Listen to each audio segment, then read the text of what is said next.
right now. Welcome to Life Talk Live, very special series, part 2, depression. Okay, what is it? Okay, how do you know you have it? What are the signs? We're going to talk about child depression. We're going to talk about all those things. We're going to talk about how to know if you're going through it, how to get out of it, cutting, suicide, all these different things. We did pray already before, so we're ready to go. And I am going to dedicate this to this young lady here. I don't know if you guys can see it. This is a young lady, 26 years old at the time, Jen. This is dedicated to Jen, somebody that I counseled. She ended up taking her life at 26. And because of Jen, I dedicated my 2 books in honor of Jen. Okay? My first book on depression and anxiety is called Depression, Anxiety, and the Child of God. What on earth is happening? And some of the things we discuss here. Can faith, counseling, and even medication coexist in the church today? Okay, I have a foreword by Steve Reese from New Hope Counseling, a good friend of mine.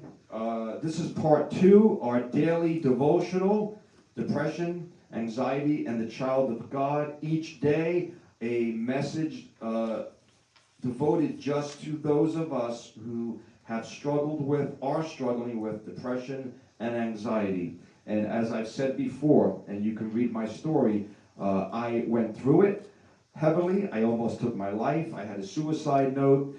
I had a gun. It was very real. I was clinically depressed. I was on all kinds of medications. It was a horrible, horrible time. But I'm here, okay? Praise God for that. And I share what I went through. Now, I was a counselor even before I went through this. Interesting. I never had the problem before. But, you know, when you pray to God and say, God, I want to be really good at counseling, especially this. Well, the best way to do it is to go through it, right? You got to go through it because the schooling and the degrees really didn't matter until you walk a mile in someone's shoes. And that's why when you go see a counselor or a therapist, I have nothing against other counselors and therapists, but I tell you, if you've been through it, you can really have a up on the other people who haven't, because books can only tell you so much. Until you've walked through those steps, you understand the mornings and getting up and facing the day and curling up in the fetal position in bed and trying to make believe you're okay and people thinking you're copping out and just be happy, you're fine, you have so much to live for, all those things. Yet people take their lives, people struggle with depression. Okay. Yes, thank you, Charlene. All those books are available, plus my first book, Spiritual Living in a Sexual World, on Amazon, and I think on the other book place, Borders Books, or one of those places. And I have them here. If you're in this area, I do have them on the premises, and you can buy them. So that's the show, and we're going to get to it. But let's just start off with a scripture here, so you know that you're not so alone. Okay, Psalm 69:20. It says, and this is the psalmist writing, reproach has broken my heart, and I am full of heaviness. And I looked for some to take pity, but there was none. And for comforters, but I found none. Psalm 6, verse 4, 5, and 6. Return, O Lord, deliver my soul. O save me for thy mercy's sake. For in death there is no remembrance of thee. If I die, what's the point? In the grave, who shall give thee thanks? I am weary with my groanings all the night. I make my bed to swim. I cry all night long, so much that my sheets are soaked with my tears. I water my couch with my tears. Okay, you know what that's like. So this is where we left off last week, okay? And like I said, and when we're done with this series, we will go on to anxiety. But let's see how far we get. Hopefully next week we won't take a half an hour to get the show going. Okay, why and how we get there. How do we get to depression? How do we end up, we all start off doing well as children, and laughing and playing in the sandbox, and everything is up when you're a kid. You're looking up. You want to stay up. You know, you want to grow up. Everything is up, you know?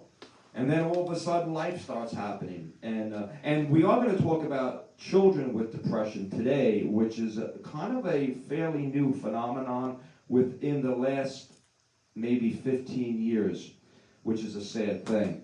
But what are some things that bring us to depression? Well, anxiety can bring us to depression, okay? If you're living in a state of anxiety, well, that leads to depression. And my dear friend here, Jennifer, it was anxiety that brought her to depression. And by the way, if you ever want to see the personal diary of Jen, what it's like, what her life was like, you can go to my blog, www.depressionanxietygod.blogspot.com, and you can search around and you can see her personal diary, which was given to me by permission from her parents.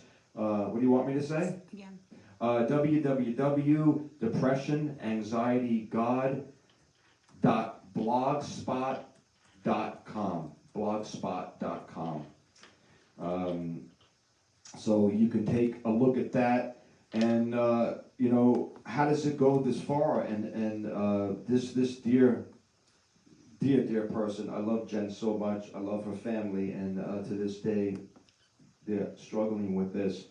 But through the death of this young lady, okay, who on the outside, and so many of us, right?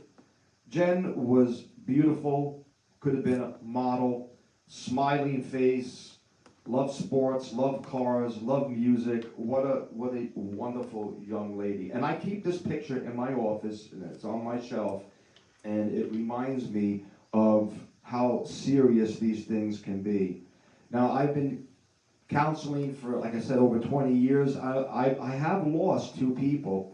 One lady who took her life was 70 years old. Interesting. 70 years old took her life. And Jen was 26. So what happens? Anxiety is one of those things. Changes in your life circumstances. Now, in my first book here, part 1, I go over the different types of anxiety and depression, especially depression, okay? Because there are many things, and you have to find out what you have. Is it situational? Is it chemical, clinical? Is it environmental? Is it seasonal? There's many different things, okay, that, you know, physical depression, there's different things that cause these things, okay? Chemical imbalance, you know, everybody says they have a chemical imbalance. Some people really do, but they throw out these terms all the time, or they throw out, well, no, that person is bipolar. You know, if I had $1 for everyone who was diagnosed that they are bipolar, I would have a lot of dollars. But not everyone's bipolar. People like to throw out these things, okay? And just so you guys know, my practice as a mental health counselor, I work with a team of people here, a neurologist, a psychiatrist, and a psychotherapist, godly people. And you have to be careful because not everyone is going to give you the right thing. You know, they like to just whip out, you know, prescriptions, and drugs are not always the answer. Matter of fact, it's the last thing on my list. But I'm not against them used properly with a good counselor, therapist, all working together with the psychiatrist. That's how I do it with my team of people. I counsel, okay? Sometimes with some people's lives, I have my friend from New Hope Counseling, Steve. He does the psychotherapy. I do the counseling, and I have 2 other guys, doctors, who do the prescriptions, psychiatrists, okay? So we have a full picture. I have a friend who's a neurologist. We work together. We coordinate. We get permission from you, from the patients, and we coordinate. And isn't it great that I could talk to the psychiatrist and say, okay, how is Mary doing?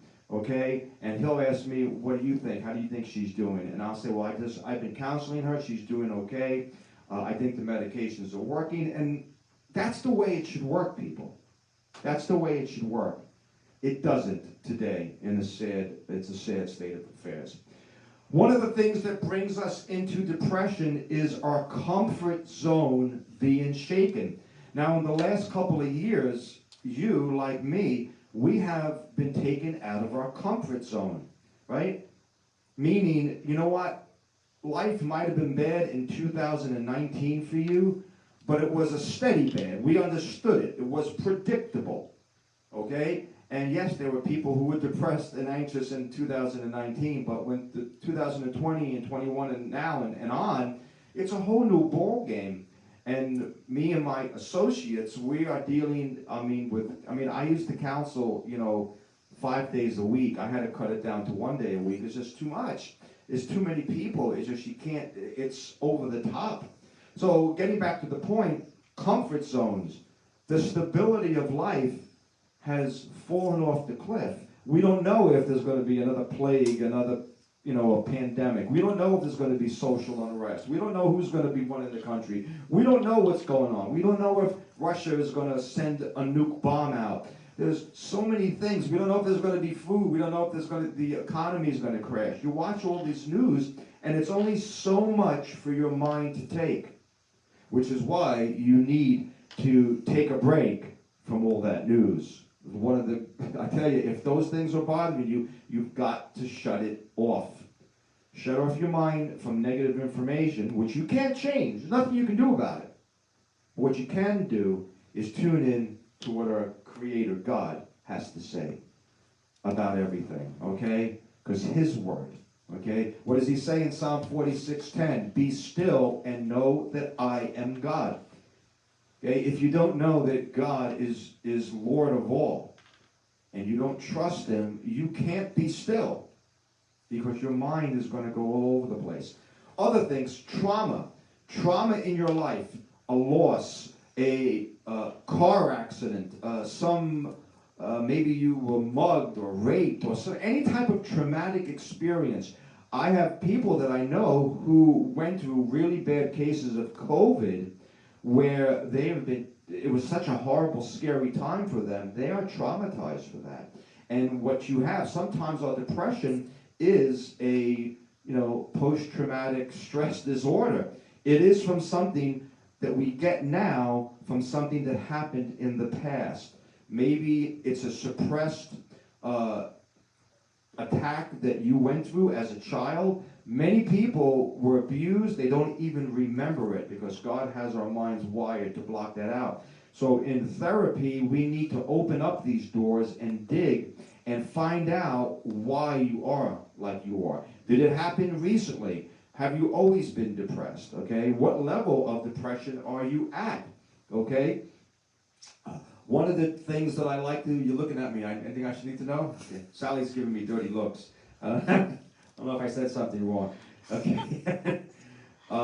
Is one of the things is I have this little gauge that I use. You know what? We're told in life by the media, by Hollywood, that every single one of your days you should be living a 10.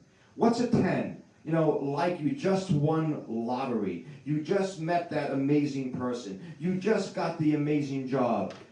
But the problem is, no one lives at a 10. And if you're told you're supposed to live at a 10 level, well, you're going to be disappointed every day. And I'll tell you, if you're living on a 10, that you're like ready to just jump out of your skin, you're so happy every day, then there's probably something wrong with you, because it's not normal. Okay, now on the other extreme, there's the number 1. Number 1 is you are curled up in bed. You can't go outside. You're thinking about taking your life. You don't want to live anymore. The things that made you happy, no, you don't care. Okay, that's a 1. You don't want to live there. So where do we need to live? Where's that zone that we need to be in? 5, people. You need to live your life in a 5.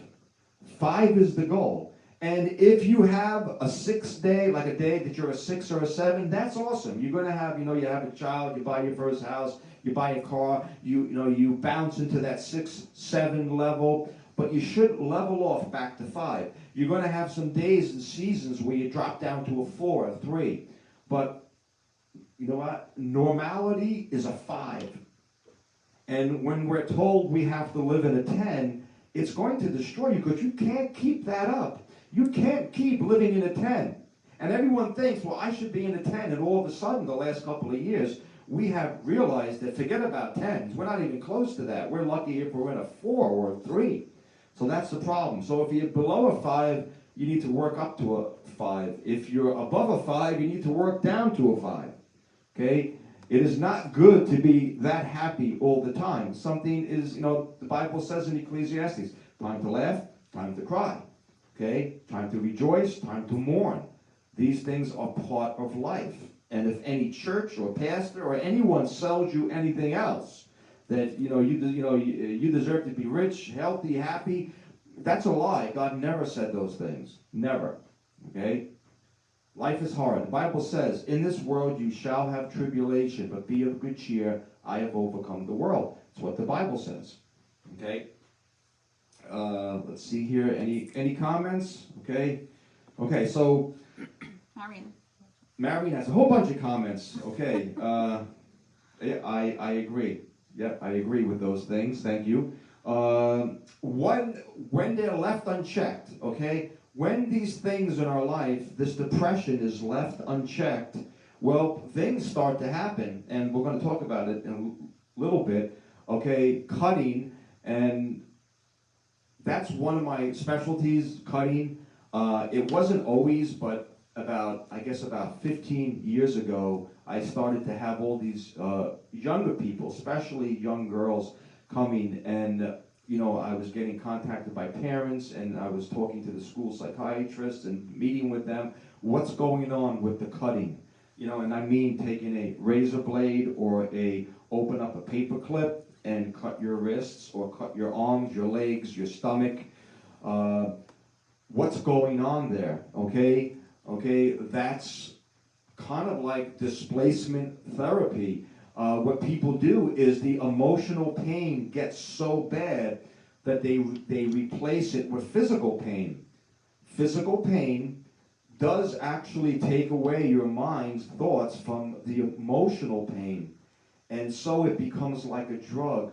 But sadly, when you start to cut, it doesn't cut deep enough. And you need to cut deeper and deeper.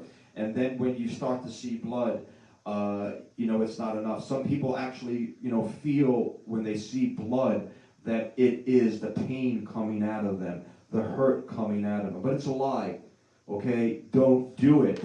Watch out for your young people, your teenagers especially, okay? Especially young girls, the highest rate, teenage girls, okay? And they spread it. They tell their friends, hey, you look like you're depressed. Do this, okay? Cut yourself. It is a sign to look out for. Self-harm, eating disorders, and ultimately suicidal thoughts. What do we look for? How do we spot people? How do you spot yourself? Because maybe it's you. Okay? One of the things is this. No, you can keep on talking, Mary. I'm only kidding. I'm not yelling at you. I love it. I love the comments. We love you, Marion. Okay? I tried to delete that. Okay. Disassociation, right? When we want to start disassociating with friends, with life, with society, not good. Okay? Staying home, agoraphobia. You get to the point where you don't want to go out. Over the last couple of years, a lot of people developed agoraphobia because they got so used to staying in because of fear of COVID that it became a new normal.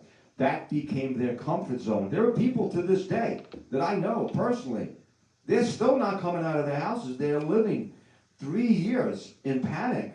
They never were able to get back into crowds again. I understand that. Okay? It's a post-traumatic stress disorder now. Okay? Nothing brings you joy anymore. If you like planting flowers or going to the beach or whatever you love, and it doesn't bring you joy anymore, that's a problem. Okay? Self-pity, okay, which goes along with the self-mutilation. I have no worth. My life is not worth anything. I'm a failure. Many people today, you know what? We're coming into a world now. It's kind of post-traditional marriage where everyone's divorced, and so many women, especially, and it breaks my heart, living by themselves, raising kids alone. It's the norm. It's the norm now. And how does that make you feel? Well, I failed. You know what? I had this dream of, growing old with this man or this woman, whatever it is, as adults. And when divorce happens, it just crushes those dreams that you had, because this is not how this was supposed to be. This is not what I was told. We were going to live happily ever after. And because we're sold these things, and we're not told that it's a hard thing. Marriage is hard, and without God, you're not going to make it. So we get sideswiped, and we weren't expecting it. Anger. When you are in constant depression, if you're struggling with depression, especially true with anxiety, you often become very angry, short-tempered. You have a short fuse. You become very irritable. Okay? Very irritable. It doesn't take much to just, tick you off.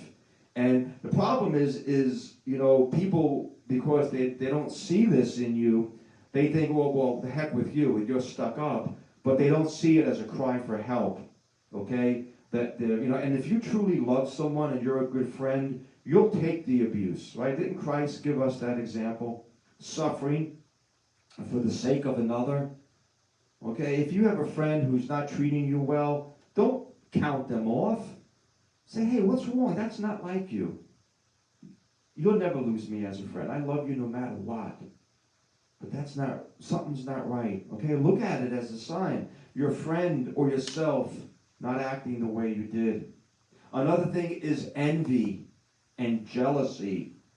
You start to see other people's lives who did stay married, who found this dream person, or their kids are doing good, or their life is doing good, or their health is doing good, and we begin to become jealous, envious, bitter towards them.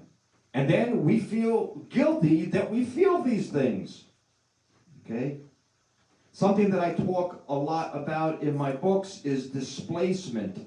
Okay? When you're in such a place of real depression, you will do anything to get out of that depression.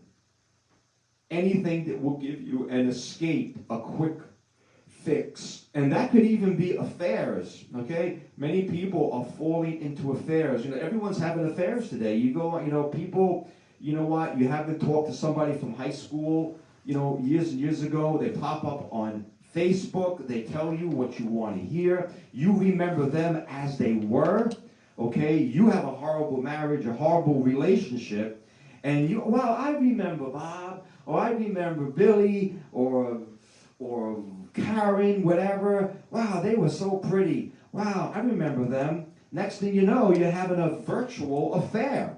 Why? Because you want to feel good so bad that you'll take anything, you'll risk anything. Logic goes right from your mind. You start to do stupid things because you get a little bit of feeling good. You want to feel good a little bit longer. And then it's rendezvous. It's meeting people in secret locations. And then you're running. It's a waterfall of destruction. Okay? And before you know it, you're in the crib. That's true, Marion. That's true. Suicidal thoughts, okay? And I really want to explain this. Suicide is a really misunderstood thing. And it's a hard place as a counselor, because I'm a mandated reporter by the state. So it's a hard thing, but you have to know, if someone tells me firsthand that they're going to hurt themselves, legally I have to, follow up, call the authorities and do that. But I've also learned something too. There are times when I don't need to do that. And I'm going to ask you guys out there, and I'm going to tell you this.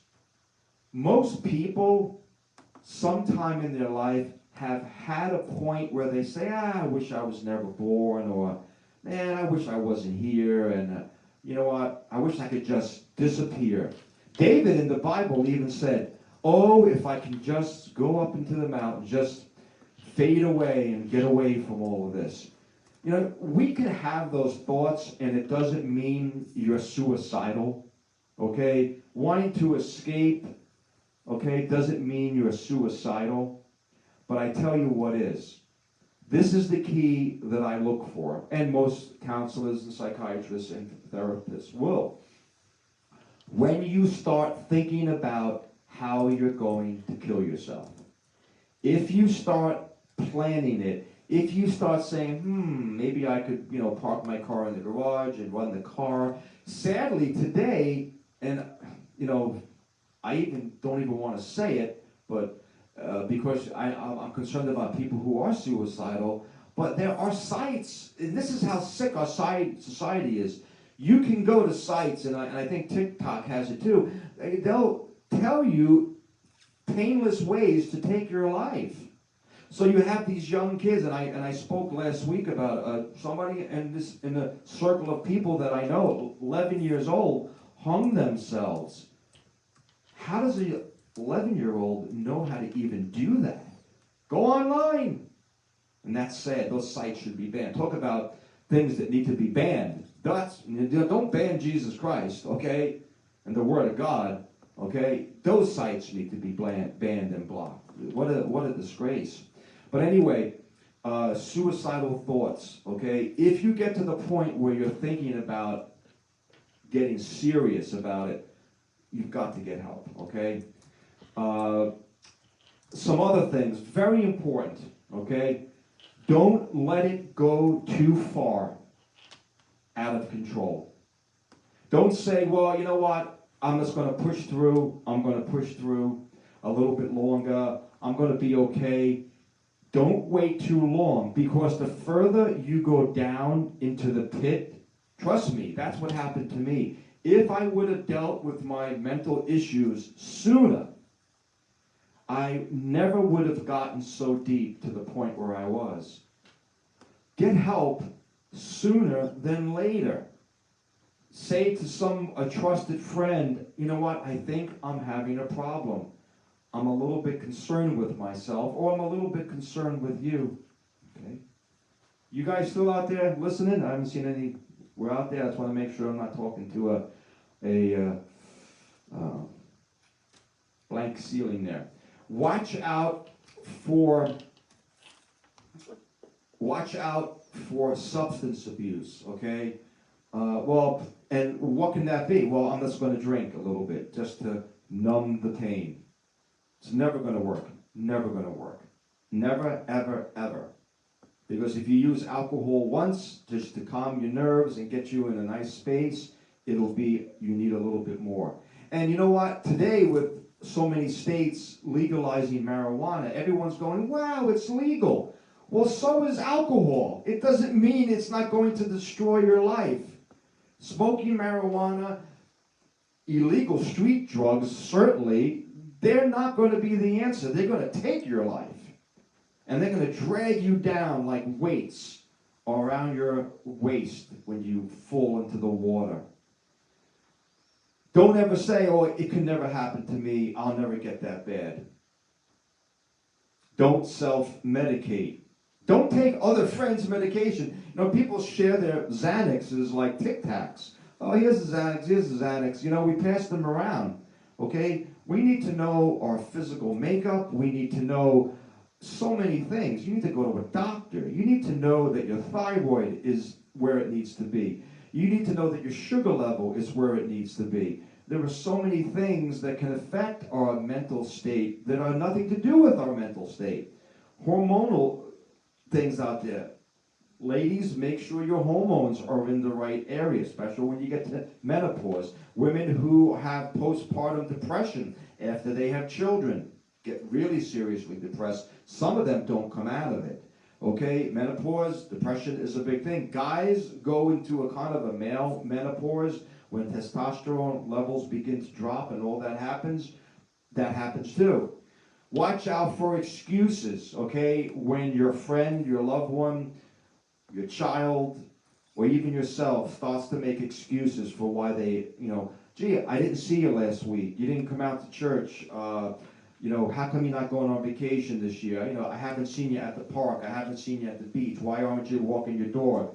And we come up with excuses. Well, I'm too busy right now. No, but that's what made you happy. That's what was your happy place. Okay? I mean, as a pastor and as a child of God through faith in Jesus Christ, I tell you, I've said this 100 times, the biggest problem that drives me crazy is when people go through this. The first thing they do, if they're Christians, is, well, I'm going to kind of back away from church for a while. I need to pull away from church. I need to get away. I need to go on a sabbatical. No, that's like standing outside of a hospital with a wound in one of your arteries, and the blood is pumping out, and say, I think I'm just going to stay home with this one.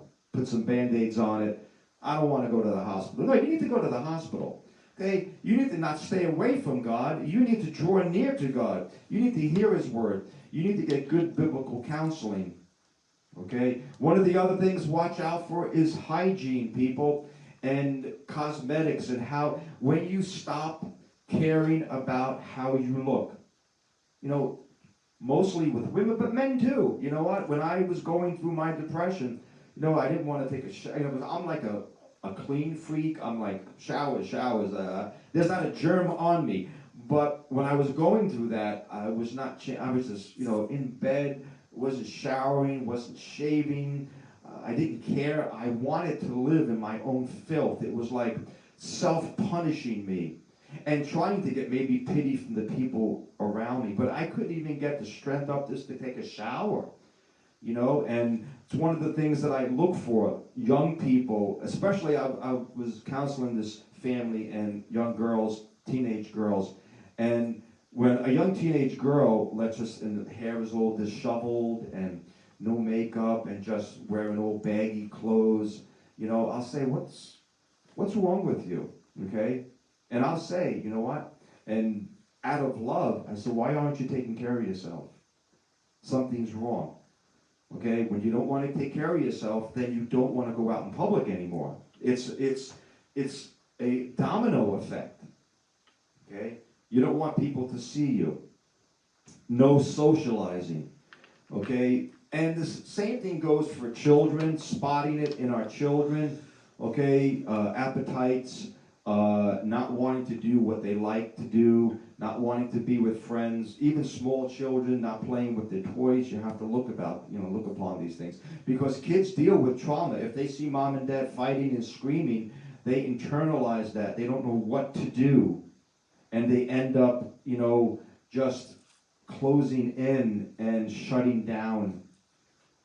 I've heard stories with my colleagues of children just hitting their heads against, in their bedroom against the wall, or taking stuff and hitting themselves. Why are they doing that? Okay? Purposely doing bad in school, yep, absolutely. Friend group changes. All of a sudden, they're hanging out with different friends. Be very concerned about that. Okay? What group of kids are they hanging out with? And who are you hanging out with? Your friend group, the ones who don't, challenge you are the ones that, you're going to be drawn to, okay? Because good friends are going to push you to, come on, let's go out, come on, I'm not going to call you, come on, let's go out, come on, let's go to the movies. Those are the friends who care about you. The other, and you'll gravitate to friends who don't care about you, who are going to abuse you, because sometimes we believe we deserve it. We want the pain because we feel we deserve the pain. So we will look to people who will give us pain. And that's why it's why do people end up dating the same type of people, abusive people all the time? Because they feel that's normal. This is all I deserve. I don't deserve someone who's going to treat me nice. Okay? Boy, running out of time. What's the solution? Okay? What's the solution to this? Well, I'm not going to tell you the solution because we're out of time. And I guess what? We're going to have to do a part 3 here. And it's fine. We got plenty of time to talk about this. Because it needs to be spoken about. What else do we have here? What can we do when we love someone who has isolated with depression, when they have no joy or motivation? Well, someone just asked that question. What you do, okay? What you do is you hound that person. If you care about them, you go to their house. If they're not, I've dealt with it when people are not picking up the phone, they're not receiving text, they're not responding. If I have to, if there's someone from my church family there, I will go to the house, I'll send someone, I'll knock on the door and say, if you don't come out, I'm coming in there. And I'm going to sit with you, and we're going to talk, and I'm going to pray with you. Sometimes the best thing you can do is just be an ear to listen. People need to vent. You got to get them to talk. Okay? And yes, there are times when you need to back away, but you need to back away. What's that old song by 38 Special? Hold on loosely, but don't let go. Right? Great words. Hold on loosely, but don't let go. Very important. There are so many things, but you need to be that one who doesn't give up on them. As a believer, you can pray for those people. Say, God, snap them out of this. How can I help them? Okay, constantly check on them. And, when they finally do answer that door, look at how they're presenting themselves. How do they look? The hair all a mess. If you see that change, is the house all falling apart? The yard, the car, maybe they were, always cleaning their car, and all of a sudden their car isn't clean anymore. So something is up, okay? So obviously, guys, we had some technical issues in the beginning. We had a late start. I do apologize. Obviously, the enemy doesn't want you to hear these truths. So we're going to do part 3, as Rich said, same bat time, same bat channel, next week, 7 p.m. Eastern Standard Time, right here on Life Talk Live. And we're going to get right into this quicker.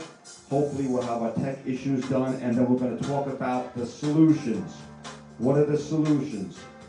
Because I'm living proof, okay, that you don't have to take your life, and there is light on the other side of the clouds. There always is. Do you know that? Even on the darkest, rainiest, ugliest day, the sun is always still shining there. The sun hasn't moved. God hasn't moved. Thank you so much, everyone, and we'll see you next time on Life Talk Live. Don't forget tomorrow night. Okay, don't forget tomorrow night, 7:30 p.m. Bible study. Why I was wrong and why you need to know. I'm going to be confessing, repenting. You need to hear it. God bless you.